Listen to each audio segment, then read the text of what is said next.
Today was meant to be a pretty easy day, flying all the way up to Twin Falls, Idaho to pick something up from a buddy of mine with a fuel stop in Preston, Idaho.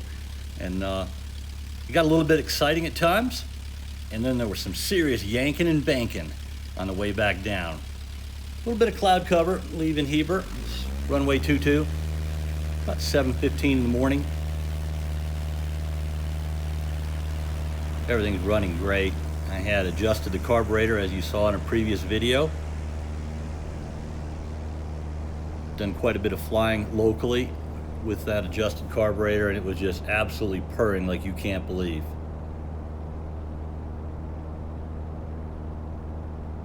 It was nice to have the cloud cover, nice and cool.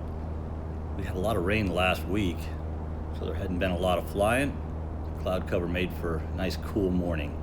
There you can see Mount Timpanogos in the distance there, just over the top of Deer Creek Reservoir. As I gain a little bit of altitude, I typically climb out about 83 to 85 miles an hour and about 800 to 850 feet per minute. Just a gentle climb. I don't really practice VY. Just kind of go out nice and gentle. Turning out to the north from runway 22, there's nothing to really clear. So it's just a pretty cool little cruise out of the Heber Valley. I went over East Canyon Reservoir, buzzed a buddy of mine's airstrip on his farm, Riverbend. It's in the Utah Backcountry Pilots Association content pack. It was a pretty fast flyby, 142 true airspeed. Surprised I didn't get a complaint from Ryan. He just kind of giggled when I sent him a text and said, yeah, that was me.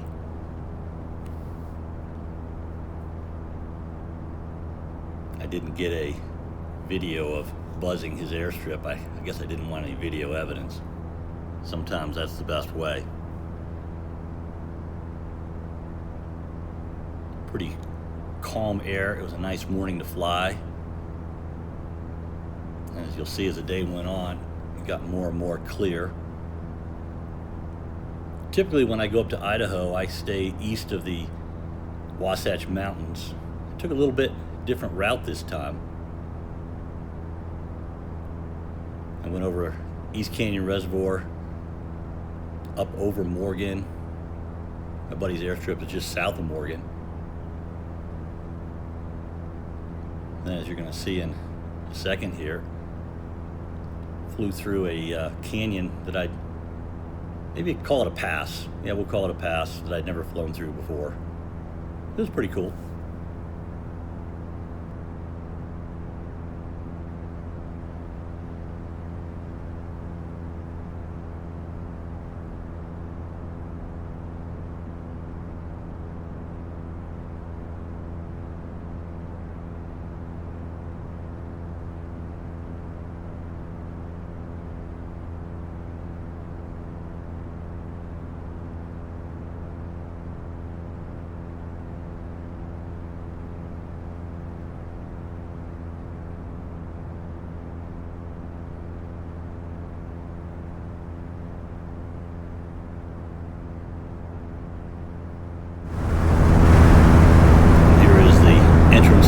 From the east. We call it the Ogden Pass. It comes out just north of the Ogden airspace. Restricted airspace, and the class Bravo goes all the way down to Salt Lake. I try and stay as clear of the traffic as can be. Pretty cool little pass. I'm around about 6,700 to 7,000 feet. Not a high pass.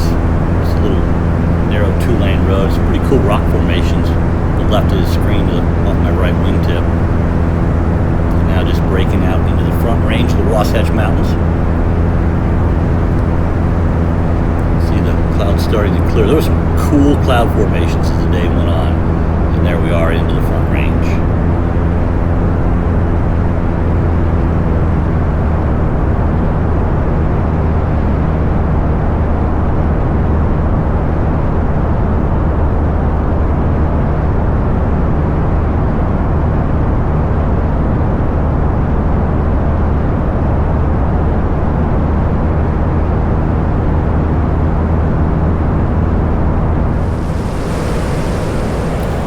Idaho. I'm coming into Preston, Idaho. Get a little bit of gas. I left Heber City. I knew I didn't have enough gas to get all the way to Twin Falls, so I planned on getting some gas. Anytime you can, you pass on buying gas at Heber City because it's so ridiculously expensive. $8.50 for low leather, no excuse for that. There straight ahead is U10, Preston. This little sleepy town. I've flown over it before, about 8,500 feet on my way back and forth to the Frank Church area up in Idaho.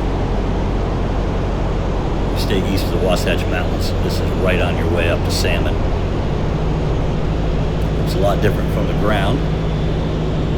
Nice little river there that meanders west and south of the airstrip. And I just turned to pick up a downwind for 3.5. The paved runway is 4.22. Very nice, plenty wide. Cool little spot. You can see going downwind on 3.5, the terrain falls away from you. So you really have to be careful here that you don't get too low when you're on your downwind. It's pretty easy to get a little bit low because the start of runway 3.5 is on a bluff. Looking over my shoulder, surveying things, keeping my altitude right. Going about 55 miles an hour here.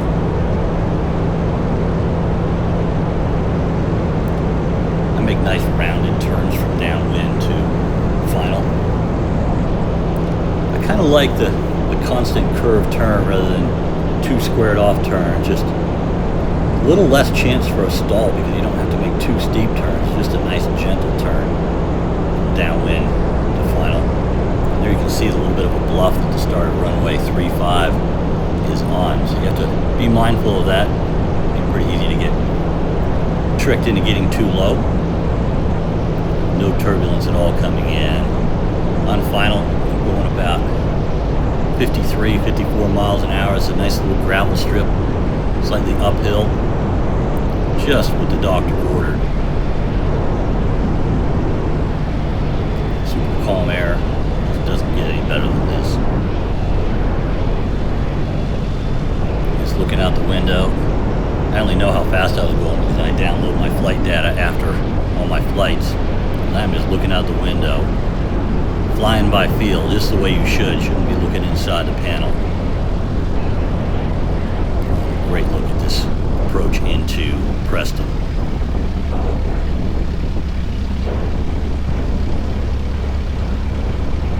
Nice smooth gravel, just the way you want it. And a pretty uneventful taxi up to the gas depot. Great people here in Preston. Really enjoyed my stop.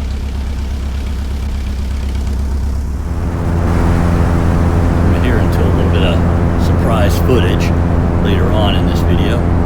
Just making a couple little clips besides the longer one going into Twin Falls.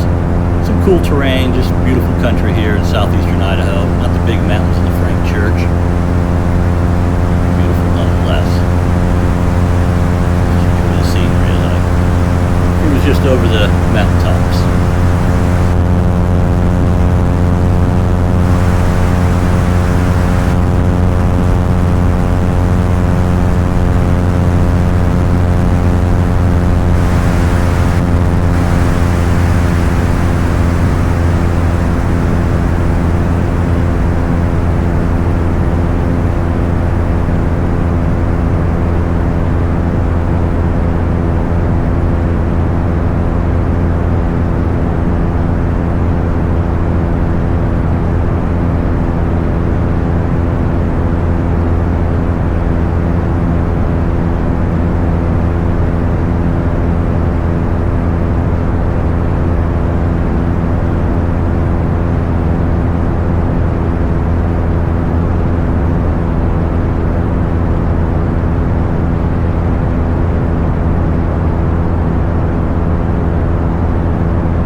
guess right on line, because I got the call to come in straight in final from 10 miles out on runway 26. Must say I wasn't overly thrilled by that. I really like the standardized pattern, just feel like I'm really on my game that way, but I accepted the straight in. Probably my fault. I think in the future I'll ask to go pick up a pattern. I just like standardized approaches, making sure I'm right on my numbers.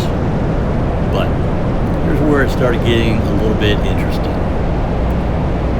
I learned from Baron Pilot, watching his videos. Of course, he's flying a twin Baron. I'm just flying a little old Bearhawk with a 0360 angle valve on there. But Taz pulled the power back, didn't do anything different, just let the plane sink a little bit. So that's what I'm doing. Just working my way down to pattern altitude. Everything had been running great until now. This is when things got exciting. So why exciting? Well, as I started getting some, I could hear noise, okay? Even with my noise canceling headset. And I pulled one ear cup off and I could hear backfire. It's like, wow, this is not cool. Just pulled back and hearing a lot of backfire. I've never had that before. And not being a mechanic, yeah, I built the plane, but I'm not really a mechanic. I was a little bit flustered. I didn't know what was going on. And when I set up my carburetor, my home airport's at 5637, Twin Falls at 4100, so a good bit lower elevation. I'm just flying the plane at this point. I'm not worrying about elevation and carb settings and that type of thing. I'm pretty uncomfortable with the backfiring, to say the least. A really nice stabilized approach coming in at Twin Falls. The air was super smooth, virtually no wind, a few miles an hour. It was actually a little bit of a crosswind from the right and a slight tailwind, not enough to bother. Going to a different runway when the tower called me in on 26.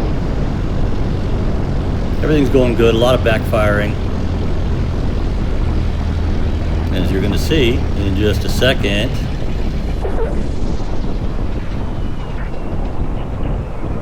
my engine stopped. Okay, that flusters you a little bit. Restarted right away, not a problem. So I got to my buddy Joe's hangar. One of his buddies who's an AMP came out. We got talking about it. He goes, well, it only backfires when it's too lean. I asked him if it was safe for me to fly out. He said, yeah, just keep your RPMs up a little bit. Just kind of adjusting when you get back home. That's what I did. Did a real serious run-up just to make sure everything was good. There's some cool rock formations. I figured, I'm going to throw this in the video just because it's pretty cool. I just love all the different types of terrain features that you get out here in the Mountain West. Every place you fly, something's a little bit different. We're taking a picture or a video, and I certainly did here. Beautiful day. Getting a little bit of thermals right now because I was on the ground in Twin Falls for a while, just making sure everything was okay with the engine, mixture, and all that. The plane is flying perfectly, just as the mechanic friend Twin Falls said it would. No worries at all. Just a really cool flight, even though I'm starting to get a few thermals when I'm over the slopes. And here comes the fun part. I diverted a little bit to the southwest, decided to fly over Great Salt Lake. Calm morning, as you can see, it's mirror-like. This is a shorter version. I will post a long version of flying over the edge of the Great Salt Lake in another video. There was some serious yanking and banking going on here. I was amazed at the crystals of the salt on the dry ground, and I was also surprised at how pink the water was. And I'm thinking, okay, it's kind of like Himalayan salt, which is pink. Let's give that hue to the water. a little bit unnerving when I was over this super smooth water because your depth perception wasn't great. So I actually pulled up a bit. In a couple of minutes, you can see it gets a little bit of chop, and I got a little bit more comfortable. Got down pretty low, about 25 feet off the ground, maybe 25 to 50 at times, doing some yanking and banking, downloading my flight data afterwards. I got a notification, less than 200 feet with a 35-degree bank. Got a little bit of a yellow flag on that one, but I was having some fun. Enjoy the ride along the rest of the lake before we go back through the mountains. Maybe some music to listen to.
lighting when I came out of there this morning. Wasatch Mountains, pretty brutal. Some great ski resorts on the Wasatch Mountains, which makes Utah such a wonderful place for a ski destination, mainly because ski resorts, unlike Colorado, are a maximum of 45 minutes from Salt Lake International Airport. So when you go through the pass, turn to the right, you're going to get Snow Basin, a couple others, Huntsville down there. Head just to the right, you're going to see, turn right. Very smooth air, mainly because I'm over some green vegetation terrain. You get over the brown stuff, that's when the thermals really kick you around a little bit. It wasn't a hot day, so the thermals weren't too bad. Great cloud formations. Getting a little bit later in the day than what I like to fly, mainly because I was on the ground in Twin Falls a little longer than I anticipated. Talking to the mechanic, troubleshooting everything, and also getting a great look at my friend Joe's Bearhawk patrol. You gotta check out the Bearhawks anytime you can.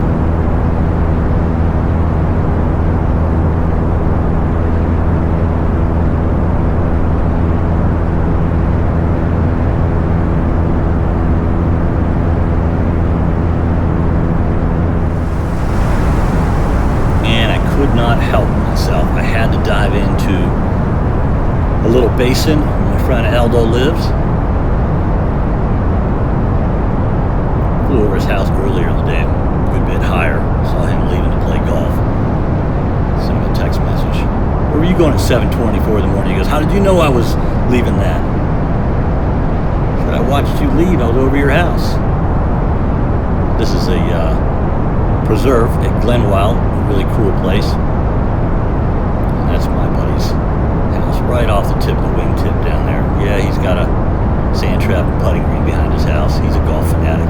Nothing wrong with that. And here I am in a pattern. On base, getting ready to turn final. Heber for runway 22, which is always the preferred runway. A little bit of caution here after I had the engine stall in Twin Falls, so I kept a little bit more power in there. You can see some nose up, a little power, kind of dragging behind the power curve. I've got plenty of elevation. Looks a little flat in the video, but it's not.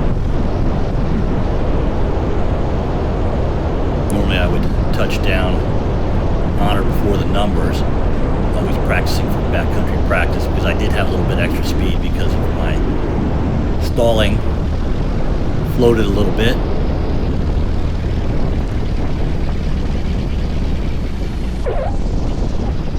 Little hop. Felt like a terrible landing, but here, one of my friends at Heber was actually out there filming it. Felt a lot worse than it was.